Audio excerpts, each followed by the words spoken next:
త్వరగా సర్ది చెప్పి దాన్ని బయటికి పంపించేయండి. సరే, నేను చూసుకుంటాలేండి. ఉంటానమ్మా. నమస్తే.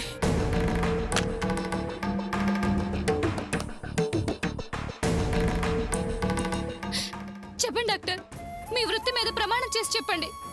నిజంగా నా కొడుకు చనిపోయాడా లేక మార్చేశారా? చెప్పండి డాక్టర్. నువ్వెంత అడిగినా నేను చెప్పేదే నిజం. నాకు ఎమర్జెన్సీ కేసు ఉంది, వస్తా. ఆగండి డాక్టర్, నాకు సమాధానం చెప్పేసి వెళ్ళండి. చెప్పాల్సిన నిజం ముందే చెప్పేశాను. ఎన్నిసార్లు అడిగినా నేను చెప్పేది అదే. అవతల ఎమర్జెన్సీ కేసు ఉంది, ప్రాణం కాపాడటం ముఖ్యం. డాక్టర్ డాక్టర్ నా మాట వినండి.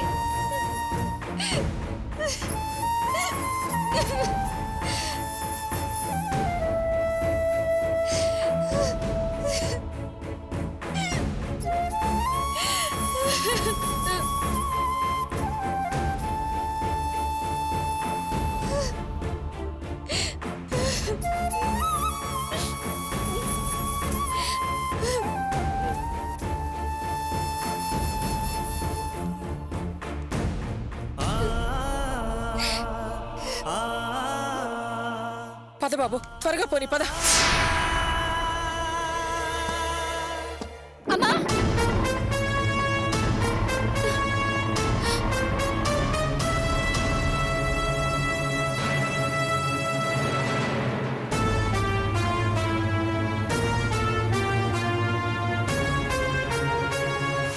రాణి రా, వంట రెడీ అయింది, భోంచేద్దు గాని. అన్నయ్య కూడా రాని వదినా, అందరం కలిసి భోంచేద్దాం. ఆయన వచ్చేస్తూ ఉంటారులే రాణి, ముందు నువ్వు రా. రాణి,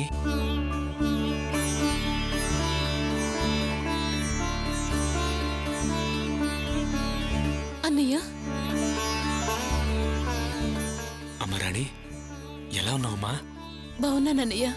ఎప్పుడొచ్చావు? నేనొచ్చి చాలాసేపు అయిందన్నయ్య. మీతో ఫోన్లో మాట్లాడి పెట్టాను, ఎదురుగా రాణి వచ్చింది. రాణి, నీకోసం మీ అత్తగారింటికి వెళ్తే నువ్వెక్కడికి వచ్చావా? అయినా మీ వదిన నాతో నువ్వు గుడికెళ్ళావని చెప్పింది. మిమ్మల్ని చూడ్డానికని వస్తూ గుడికని ఆవిడకి అబద్ధం చెప్పాను. అబద్ధం చెప్పావా? అబద్ధం చెప్పి రావాల్సినంత అవసరం ఏమొచ్చిందమ్మా? ఏమండి, ఆ విషయాలని నేను అడిగాను, మీరు వదిలేయండి. మీరు రాణిని చూసొచ్చుంటే రాణి మిమ్మల్ని మాత్రమే చూసేది, ఇప్పుడు అందరినీ చూసింది కదా. చూడమ్మా, నువ్వు మీ అత్తగారి నుంచి బయటకు వస్తూ ఇలా అబద్ధం బయటకు వచ్చావనుకో, రేపు మళ్ళీ లేనిపోని సమస్యలు వస్తాయి. అయినా నువ్వు అబద్ధాలు చెప్పడం ఎప్పటి నుంచి నేర్చుకున్నావు? ఏంటండి మీరు రాణిని రెట్టిస్తూ విషయం పెద్ద చేస్తున్నారు? ఏదో చూడాలనిపించుంటుంది, ఏదో చెప్పింది వచ్చేసింది. మీరు వెళ్ళండి, వెళ్ళి కాళ్ళు చేతులు కడుక్కురండి, భోంచేద్దురు గాని. రాణి, నువ్వు రామ్మా.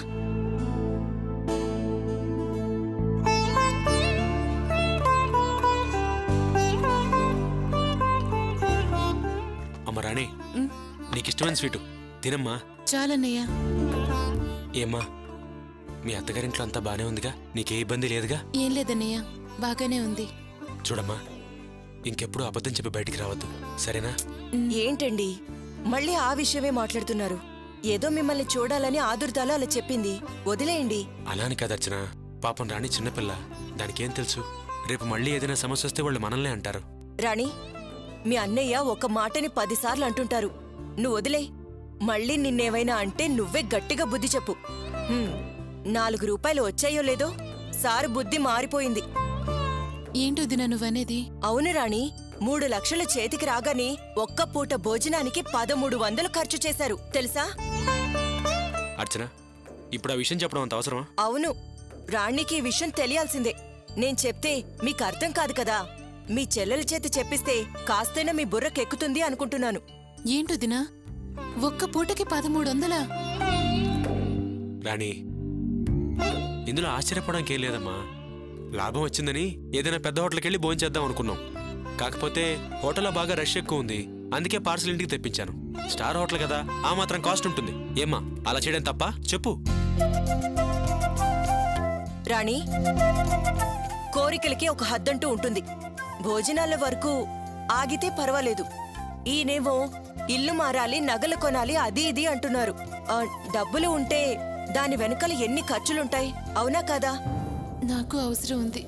నేను వచ్చిందే 3 లక్షలు అడగడానికి. నా విషయం చెప్పడానికి ఇదే కరెక్ట్ టైం అనుకుంటాను. చూడు రాణి, చేతిలో ఉన్నవి 3 లక్షలు. అందులో 2 లక్షలేమో నందినికివ్వాలి, 1 లక్షేమో కారు స్పేర్ పార్ట్స్ కొనాలి. అది కాక భాషాకి భాస్కర్కి 5,000 ఇవ్వాలి అంటున్నారు. మనకి మించిన ధర్మం చేయడం మంచిది కాదని ఆయన అర్థం చేసుకోవట్లేదు రాణి. వదిన మూడు చూస్తుంటే డబ్బులు అడగడం అంత మంచిది కాదనిపిస్తుంది. రాణి, నందినికి 2 లక్షలు ఎందుకు ఇవ్వాలో తెలుసా? ఆయన షెడ్ పెట్టుకున్నప్పుడు ఆ దిన 9 లక్షలు ఇచ్చి సాయం చేశాడు. ఆ డబ్బులు వడ్డీతో సహా తిరిగి ఇవ్వాలని ఆ నందిని ఈయనకి 10 లక్షలిచ్చింది. తను అడగకుండానే మనం అప్పు తీర్చాలి కదా, అందుకే ఇవ్వాలి.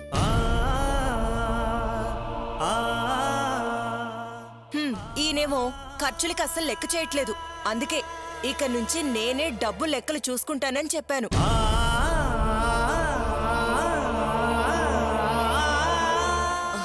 ఏ ప్రమాదం వచ్చినా ఆ 3 లక్షల్లో 2 లక్షలు నందినికి, 1 లక్ష స్పేర్ పార్ట్స్ కొనాలని చెప్పాను. ఇప్పుడు చెప్పు రాణి, నేను చేస్తుంది కరెక్టే కదా?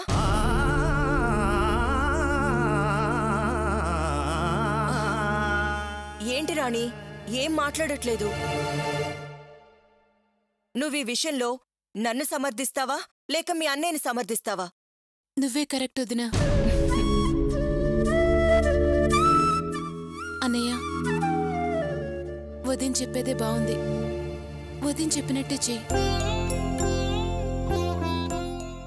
అర్చన, నా చెల్లెల్ని కొంచెం భోజనం చేయనిస్తావా? నువ్వు చెప్పడం అయిపోతే అది తింటుంది. రాణి, నువ్వు తినమ్మా, మనశాంతిగా తిను.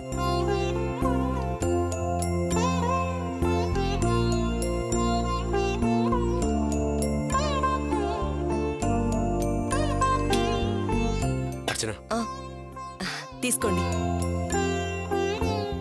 నేను షెడ్కి వెళ్ళొస్తాను. అలాగేనండి. అన్నయ్య, నేను బయలుదేరుతాను. అదేంటమ్మా, అప్పుడే బయలుదేరతావా? రాక రాక మన ఇంటికి వచ్చావు. రాత్రి దాకా ఉండి భోజనం చేసి వెళ్ళమ్మా. నిన్ను రాత్రి తీసుకెళ్లి మీ అత్తగారింట్లో దింపేస్తాను. ఏవండి, రాణి గుడికి వెళ్తున్నానని చెప్పొచ్చింది. రాత్రి దాకా ఎలా ఉంటుంది?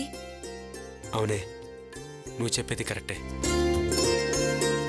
అమ్మ రాణి, పోనీ నేను మీ అత్తగారింటి దాకా వచ్చి నిన్నక్కడ దింపేసి వాళ్లతో మాట్లాడినా? ఎందుకన్నయ్యా? నాకు మా అత్తగారి గురించి తెలీదా? వాళ్ళని తప్పుగా అనుకోర్లే. ఒకవేళ ఏదన్నా అడిగితే నేను సమాధానం చెప్పుకుంటాను కదా. పోనీ బయట దింపేసి వెళ్ళిపోతానమ్మా. నువ్వు వెళ్ళన్నయ్యా, నేను వెళ్తానులే. అది కాదమ్మా. ఏంటండి ఇది? రాణి అవని చిన్న పిల్ల, దారి తప్పిపోతుందా? వెళ్ళగలనని చెప్తుంది కదా. పోనీ కనీసం ఆటో దాకైనా దింపుతానమ్మా. నేను వెళ్తానన్నయ్యా, నువ్వు వెళ్ళు. రాణి,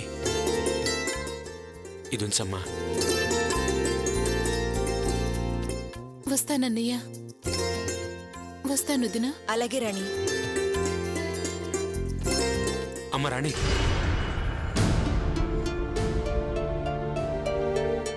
ఏమ్మా, నిజంగా నీకే ఇబ్బంది లేదుగా? నిజంగానే ఏ ఇబ్బంది లేదన్నయ్యా. ఎందుకు అన్నిసార్లు అడుగుతున్నానంటే, పొద్దున మీ అత్తగారింటికి వెళ్ళినప్పుడు సరోజ నాతో సరిగ్గా మాట్లాడలేదు. మీ మామగారు కూడా చాలా ముభావంగా ఉన్నారు. కోపంగా ఉన్నట్టుగా అనిపించింది. అందుకే అడిగానమ్మా. అన్నయ్య, ఆయన ఆరోగ్యం సరిగ్గా లేదు కదా, అందుకే నీకు ఆయన మాట అలా అనిపించుంటుంది. సర్లేమ్మా, అదేగాక ఆయన హాస్పిటల్లో ఉన్నప్పుడు నేను వెళ్ళి పలకరించలేదు. బహుశా ఆ విషయం ఆయన మనసులో పెట్టుకుని ఉంటాడు. అయినా అయ్యుండొచ్చన్నయ్య. అయినా ఇప్పుడు వెళ్ళి పలకరించా కదా, ఇంకేమనుకోర్లే అన్నయ్య. అమ్మా, రాత్రి కూడా ఫోన్లో నీ మాటేం బాలేదు. నిజంగా ఏ ఇబ్బంది లేదు కదమ్మా? నీ అన్నయ్యని మొహమాట పడకుండా చెప్పు. నిజం చెప్పమ్మా, నా కళ్ళల్లో చూసి చెప్పు. నిజంగా ఏ ఇబ్బంది లేదుగా? అలా అంటావేంటన్నయ్యా?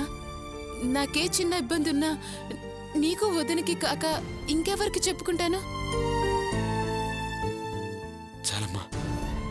ఈ మాట చాలు. నీకేమైనా అయిపోతుందేమోనని నేను చాలా కంగారు పడిపోయాను. సర్లేమ్మా, జాగ్రత్తగా వెళ్ళరా. వస్తాను వదినా. అలాగే రాణి.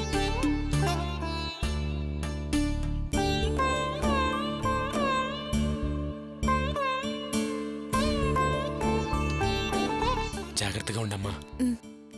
వస్తాను వదినా. అలాగే.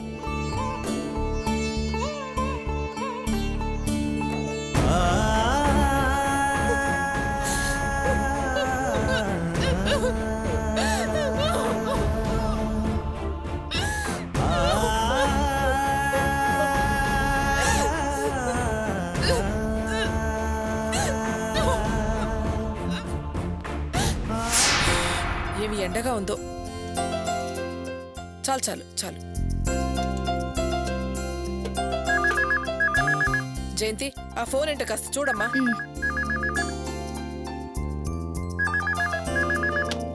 హలో హలో, నేనే మాట్లాడుతున్నా. చెప్పండి. ఏం లేదు, ఆఫీస్ పని మీద నేను అర్జెంటుగా వరంగల్ వెళ్తున్నాను. వచ్చేసరికి బాగా పొద్దుపోవచ్చు. లేట్ అయితే అమ్మా నాన్న కంగారు పడతారు కదా, అందుకే చెప్దామని ఫోన్ చేశాను. రాత్రికి రాలేకపోతే పొద్దునే వస్తాను. ఏమండి, వరంగలే కదా, రాత్రికి వచ్చేయచ్చు కదా. ఆఫీస్ పని మీద వెళ్తున్నాను, బాగా లేట్ అయితే రాలేను. పని అయిపోతే వచ్చేస్తానులే.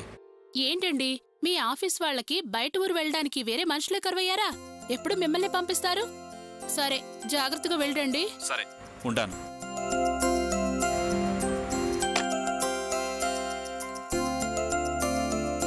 ఏం జయంతి, వినోద్ ఫోనా? అవునత్తయ్య, ఆయన ఆఫీస్ పని మీద వరంగల్ వెళ్తున్నారట. రాత్రికి రావచ్చు రాకపోవచ్చని మీతో చెప్పమన్నారు. పాపం, ఈ మధ్య వాడిని ఆఫీస్ వాళ్ళు మాటికి బయట పంపిస్తూనే ఉన్నారు. అత్తయ్య, మీకేమైనా కావాలా? ఏం వద్దమ్మా. ఇక్కడ ఆపు.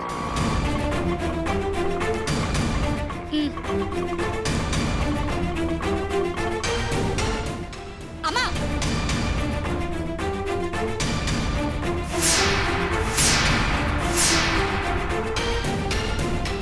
నువ్వు బయటికి వెళ్ళొచ్చావా? ఏంటి ఇది? నువ్వు బయట నుంచి వస్తూ నన్ను బయటికి వెళ్ళొచ్చావా అని అడుగుతావేంటి? ముందు నేను అడిగిన దానికి సమాధానం చెప్పు. నువ్వు బయటికి వెళ్ళొచ్చావా లేదా?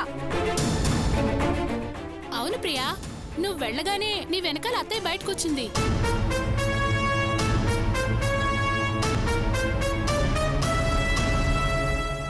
ఏమైంది? ఎందుకలా అడుగుతున్నావు? అమ్మా, నువ్వెక్కడికి వెళ్ళొచ్చావో చెప్పు. ఏంటే అత్తగారు కోడలు అడిగినట్టు, కన్న తండ్రి తప్పు పని చేసిన పిల్లాన్ని నిలదీసినట్టు నువ్వు నన్ను ప్రశ్నిస్తున్నావేంటి? నేను బయటికి వెళ్ళకూడదా? ఒక ముఖ్యమైన విషయం మాట్లాడడానికి జూబ్లీ హిల్స్ లో ఉన్న జ్యోతిష్యుని కలవడానికి వెళ్ళాను. అబద్ధం. నువ్వు హాస్పిటల్కి వచ్చి వెళ్ళడం నేను చూశాను. అబద్ధమా? ఆ అవసరం నాకేం లేదు. నేను జ్యోతిష్యుని కలవడానికి వెళ్ళాను. లేదమ్మా, నువ్వు ఇదే చీరతో హాస్పిటల్ దగ్గర ఆటో ఎక్కడో నేను చూశాను. ఇలాంటి చీర నాకు తప్ప లోకంలో ఇంకెవరికైనా ఉంటుందా? నువ్వు ఎవరినో చూసి నన్ను అనుకునుంటావు. నేను చూసింది నిన్నే. హాస్పిటల్కి రాలేదు మొర్రో అంటుంటే, కాదు వచ్చావు నేను చూశాను అంటావేమిటే? నేను అబద్ధం ఆడుతున్నానంటావా? నాకు అలాగే అనిపిస్తోంది. నన్ను ఫాలో అయ్యి నువ్వు హాస్పిటల్కి వచ్చావు, కానీ నాకన్నా ముందే వెనక్కి వచ్చేసి ఇంట్లో కూర్చున్నావు. ఏంటి ప్రియా, అత్తయ్య రాలేదు అంటుంది, నువ్వేమో వచ్చావు చూశాను అంటున్నావు. అసలేం జరిగింది? ఏంటి విషయం? నా పిల్లోడు ప్రాణాలతోనే ఉన్నాడని నా మనసుకు అనిపిస్తోంది. అందుకే నేను హాస్పిటల్కి వెళ్ళి నాకు డెలివరీ చేసిన డాక్టర్ని కలవడానికి వెళ్ళాను. బయలుదేరే ముందు అమ్మేమో వద్దు, అక్కడికి వెళ్ళి వాళ్ళని ఇబ్బంది పెట్టొద్దని నన్ను వెళ్ళనివ్వకుండా ఆపాలని చూసింది. అయినా నేను వెళ్ళాను. నేను ఆ డాక్టర్ గారిని బ్రతిలాడు అడిగితే ఆవిడ కాస్త మెత్తబడి నాకేదో నిజం చెప్పబోయింది. అదే సమయంలో కరెక్ట్ గా ఆవిడకు ఒక ఫోన్ వచ్చింది. ఆవిడ ఫోన్ మాట్లాడింది. ఆ తర్వాత సరిగ్గా మాట కూడా మాట్లాడకుండా వెళ్ళిపోయింది.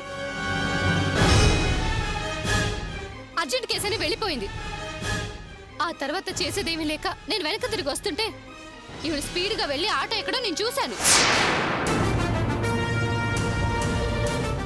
అదే నేను అడుగుతుంటే అసలు నేను హాస్పిటల్కి రాలేదని బుకాయిస్తోంది. ఏంటత్తయ్యా? ప్రియ అంత ఖచ్చితంగా చెప్తుంది. నిజంగా మీరు హాస్పిటల్కి వెళ్ళలేదా? ఏంటి జయంతి, అదేదో అంటుందిలే అనుకుంటుంటే నువ్వు అలాగే మాట్లాడతావేంటి? నేను వెళ్ళలేదు. లేదమ్మా, నువ్వు హాస్పిటల్కి రావడం నిజం. ఎందుకు వచ్చావో నిజం చెప్పు. మళ్ళీ అదే మాట మాట్లాడతావేంటే? నేను హాస్పిటల్కి రాలేదు రాలేదు రాలేదు, సరేనా? నా సంగతి వదిలే, నీతో డాక్టర్ గారు ఏమన్నారో చెప్పు. నువ్వు అనుకున్నట్టు నీ పిల్లాడు బతికి లేడు అని చెప్పిందా? ఇప్పటికైనా నమ్ముతావా వాడు చచ్చిపోయాడని? నేను నిన్ను హాస్పిటల్లో చూసుండకపోతే నమ్మేదాన్ని, కానీ నేను అక్కడ చూడటం వల్ల నా నమ్మకం ఇంకా బలపడింది. నా పిల్లాడి విషయంలో ఏదో దాగులేదన్నది మాత్రం నిజం. చూడు ప్రియా, లేనిదాన్ని ఉంది అనే భ్రమలో ఉండకు. ఆ విషయాన్ని తలుచుకుని నువ్వు బాధపడకమ్మా, సరేనా? లేదమ్మా, నీ మాట మీద నమ్మకం పోయింది. నువ్వేదో దాస్తున్నావు. ప్రియా, నేనెందుకే నీకు అబద్ధం చెప్పి మోసం చేస్తాను? నీకు అన్యాయం చేస్తానో చెప్పు. అనవసరంగా ఏదేదో ఆలోచించి మనసు పాడు చేసుకోకు.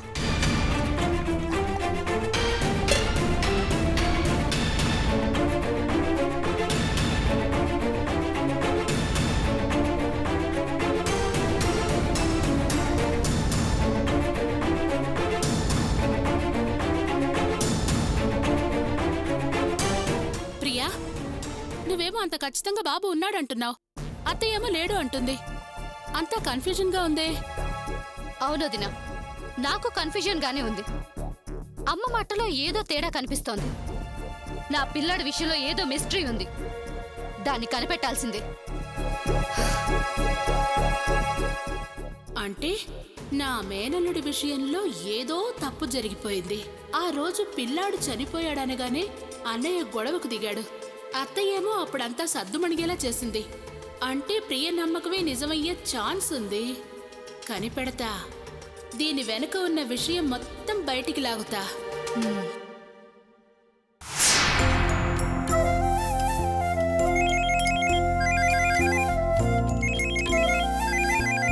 ఎండి గారు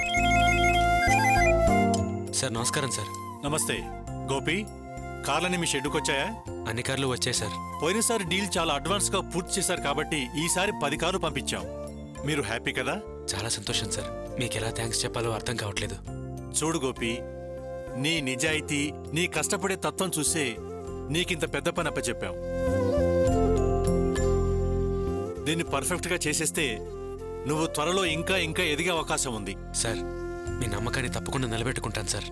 ఓకే ఓకే. ఇంతకీ వర్క్ ఎప్పుడు పూర్తవుతుంది? ఒక 3 రోజుల్లో అయిపోతుంది సార్. ఏంటి, 10 బళ్ళు 3 రోజుల్లో కంప్లీట్ చేస్తావా? అవును సార్, రాత్రి పగలు కష్టపడితే అయిపోతుంది సార్. నోనో గోపి, అలా వర్క్ చేయకూడదు. పనికి దగ్గర లాభం ఆశించడం మంచిదే. అందుకని మరీ రెస్ట్ లేకుండా పని చేయకూడదు. ఆరోగ్యం పాడైపోదు. మీకు నేను వారం రోజులు గడువిస్తున్నాను, తీరుబడిగా చేయండి. సరే సార్, ఒక వారంలోగా అన్ని బళ్ళు రెడీ చేసేస్తాను sir. Okay Gopi, all the best. మరి ఉంటాను. అలాగే సార్, నమస్తే సార్. ఎవరన్నా? ఎండి గారు ఫోన్ చేశారా? 10 బళ్ళు పంపించారు కదా, వాటిని ఒక వారంలో రెడీ చేసి ఇచ్చేయమన్నారు. అలాగే చేసేద్దాం అన్నా. రేపు భాస్కర్ కూడా వచ్చేస్తున్నాడు. రాత్రి పగులు చూడకుండా కంప్లీట్ చేసేద్దాం. సర్లే, పని కానీ. అలాగే అన్నా.